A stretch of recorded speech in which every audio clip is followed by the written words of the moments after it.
દોડવા લાગ્યો, એટલો બધો ગતિથી દોડી ગયો. એકદમ સુંદર સુંદર ફળદ્રુપ ખેતરો આવતા હતા, બાગ બગીચા વાળા. એ જોઈ અને વધારે લોભ જાગતો ગયો, વધારે ગતિ કરી.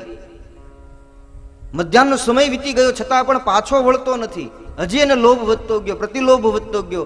અને બન્યું છે એવું કે શરત હતી કે સૂર્ય અસ્ત થાય, સૂર્ય હાથમાં એ પેલા જ્યાંથી એ નીકળેલો ત્યાં પાછો આવી જવાનો.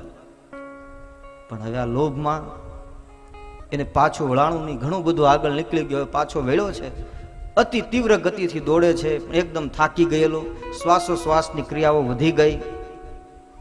આખું ગામ વાટે ઊભું છે. એમ કહેવાય છે કે માણસ ત્યાં પાછો નથી પહોંચ્યો, થોડો દૂર રહ્યો ને ત્યાં જ એને પ્રાણ છોડી દીધા.